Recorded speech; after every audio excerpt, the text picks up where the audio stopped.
जय हनुमान जय शनिदेव।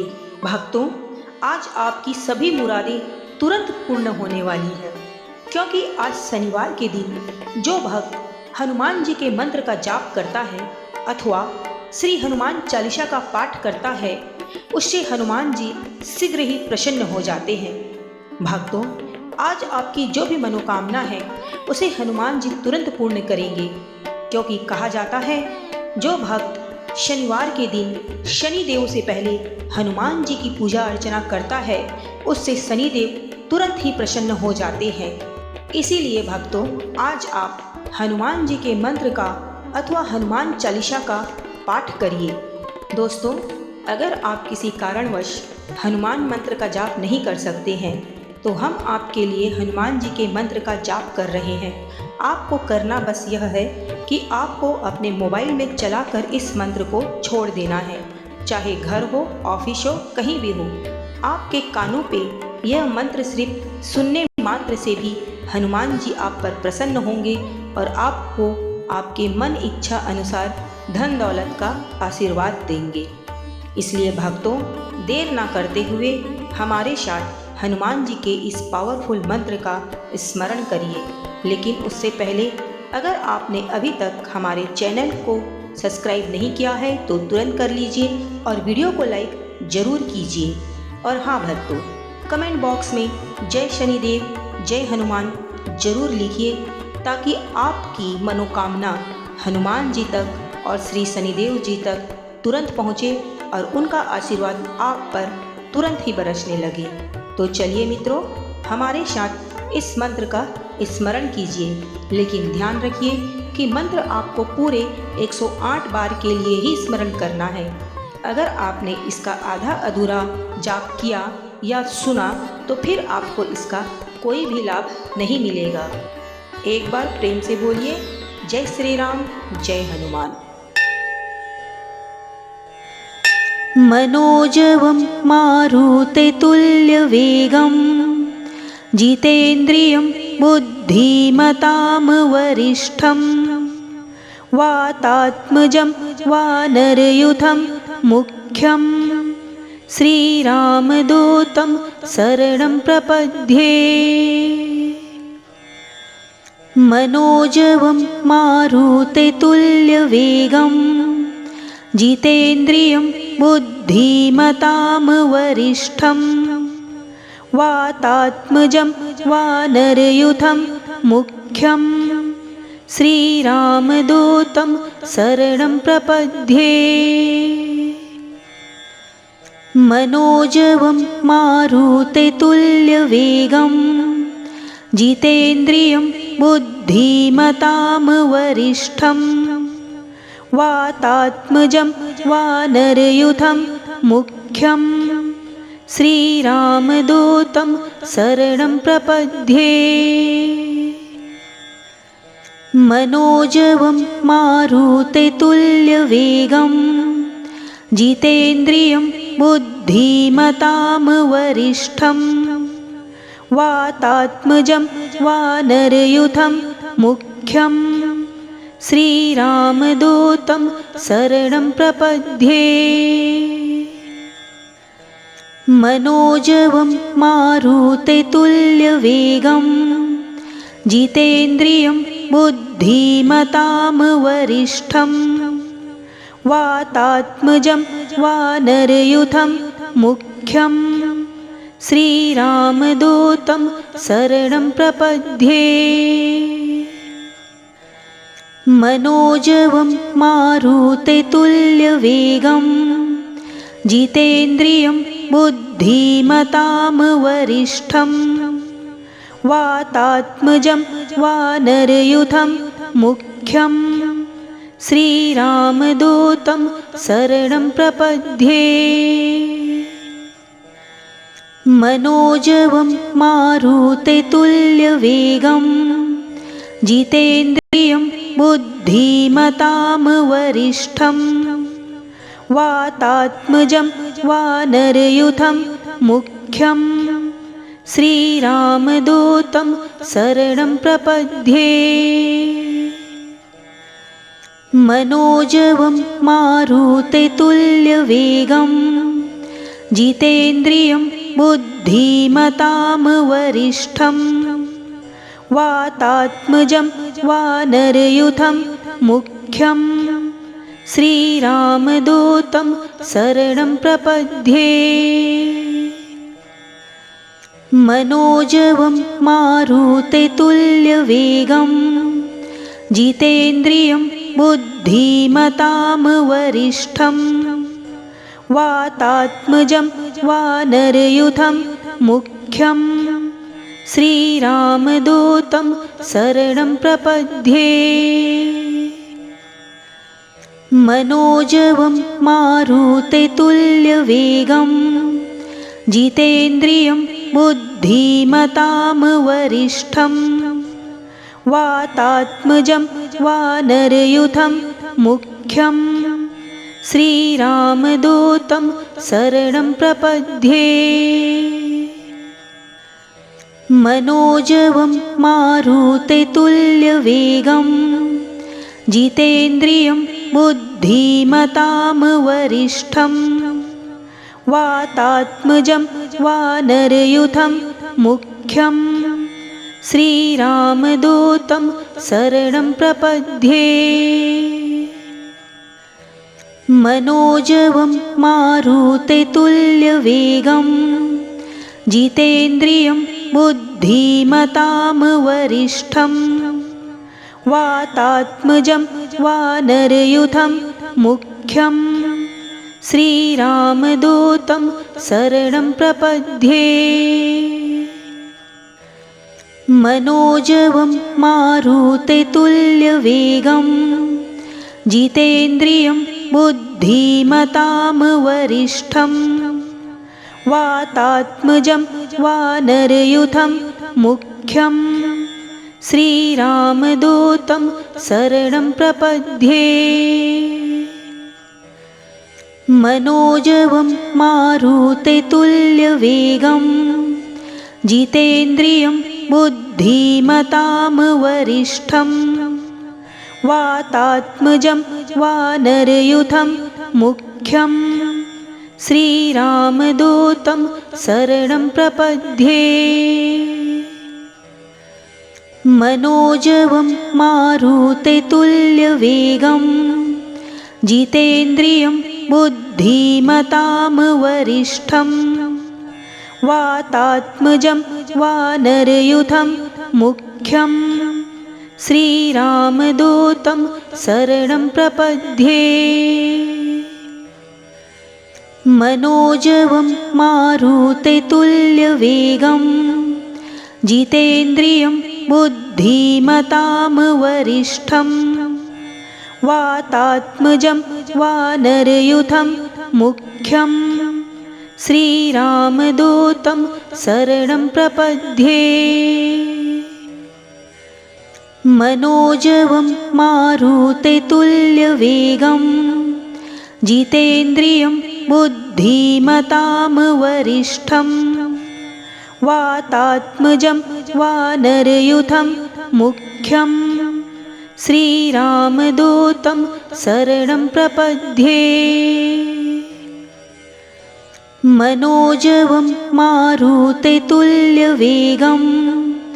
जितेन्द्रियं बुद्धिमतां वरिष्ठं वातात्मजं वानरयूथं मुख्यं श्रीरामदूतं शरणं प्रपद्ये। मनोजवं मारुततुल्यवेगं जितेन्द्रियं बुद्धिमतां वरिष्ठं वातात्मजं वानरयूथं मुख्यं श्रीरामदूतं शरणं प्रपद्ये। मनोजवं मारुततुल्यवेगं जितेन्द्रियं बुद्धिमतां वरिष्ठं वातात्मजं वानरयूथं मुख्यं श्रीरामदूतं शरणं प्रपद्ये। मनोजवं मारुततुल्यवेगं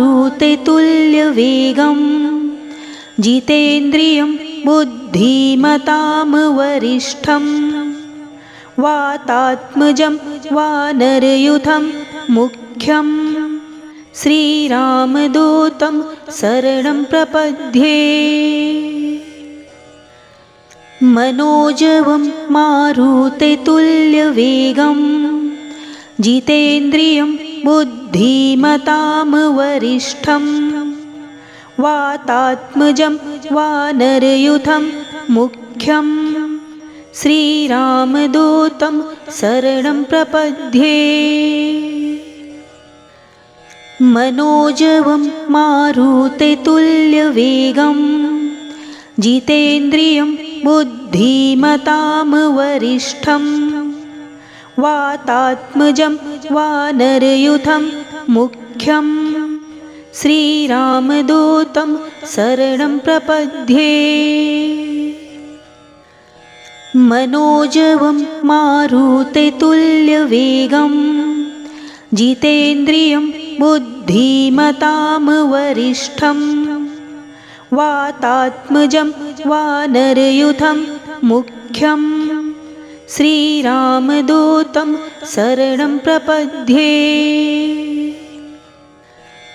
मनोजवं मारुततुल्यवेगं जितेन्द्रियं बुद्धिमतां वरिष्ठं वातात्मजं वानरयूथं मुख्यं श्रीरामदूतं शरणं प्रपद्ये। मनोजवं मारुततुल्यवेगं जितेन्द्रियं बुद्धिमतां वरिष्ठं वातात्मजं वानरयूथं मुख्यं श्रीरामदूतं शरणं प्रपद्ये। मनोजवं मारुततुल्यवेगं जितेन्द्रियं बुद्धिमतां वरिष्ठं वातात्मजं वानरयूथं मुख्यं श्रीरामदूतं शरणं प्रपद्ये। मनोजवं मारुततुल्यवेगं जितेन्द्रियं बुद्धिमतां वरिष्ठं वातात्मजं वानरयूथं मुख्यं श्रीरामदूतं शरणं प्रपद्ये। मनोजवं मारुततुल्यवेगं जितेन्द्रियं बुद्धिमतां वरिष्ठं वातात्मजं वानरयूथं मुख्यं श्रीरामदूतं शरणं प्रपद्ये। मनोजवं मारुततुल्यवेगं जितेन्द्रियं बुद्धिमतां वरिष्ठं वातात्मजं वानरयूथं मुख्यं श्रीरामदूतं शरणं प्रपद्ये। मनोजवं मारुततुल्यवेगं जितेन्द्रियं बुद्धिमतां वरिष्ठं वातात्मजं वानरयूथं मुख्यं श्रीरामदूतं शरणं प्रपद्ये। मनोजवं मारुततुल्यवेगं जितेन्द्रियं बुद्धिमतां वरिष्ठं वातात्मजं वानरयूथं मुख्यं श्रीरामदूतं शरणं प्रपद्ये। मनोजवं मारुततुल्यवेगं जितेन्द्रियं बुद्धिमतां वरिष्ठं वातात्मजं वानरयूथं मुख्यं श्रीरामदूतं शरणं प्रपद्ये। मनोजवं मारुततुल्यवेगं जितेन्द्रियं बुद्धिमतां वरिष्ठं वातात्मजं वानरयूथं मुख्यं श्रीरामदूतं शरणं प्रपद्ये। मनोजवं मारुततुल्यवेगं जितेन्द्रियं बुद्धिमतां वरिष्ठं वातात्मजं वानरयूथं मुख्यं श्रीरामदूतं शरणं प्रपद्ये। मनोजवं मारुततुल्यवेगं जितेन्द्रियं बुद्धिमतां वरिष्ठं वातात्मजं वानरयूथं मुख्यं श्रीरामदूतं शरणं प्रपद्ये। मनोजवं मारुततुल्यवेगं जितेन्द्रियं बुद्धिमतां वरिष्ठं वातात्मजं वानरयूथं मुख्यं श्रीरामदूतं शरणं प्रपद्ये। मनोजवं मारुततुल्यवेगं जितेन्द्रियं बुद्धिमतां वरिष्ठं वातात्मजं वानरयूथं मुख्यं श्रीरामदूतं शरणं प्रपद्ये। मनोजवं मारुततुल्यवेगं जितेन्द्रियं बुद्धिमतां वरिष्ठं वातात्मजं वानरयूथं मुख्यं श्रीरामदूतं शरणं प्रपद्ये। मनोजवं मारुततुल्यवेगं जितेन्द्रियं बुद्धिमतां वरिष्ठं वातात्मजं वानरयूथं मुख्यं श्रीरामदूतं शरणं प्रपद्ये। मनोजवं मारुततुल्यवेगं जितेन्द्रियं बुद्धिमतां वरिष्ठं वातात्मजं वानरयूथं मुख्यं श्रीरामदूतं शरणं प्रपद्ये। मनोजवं मारुततुल्यवेगं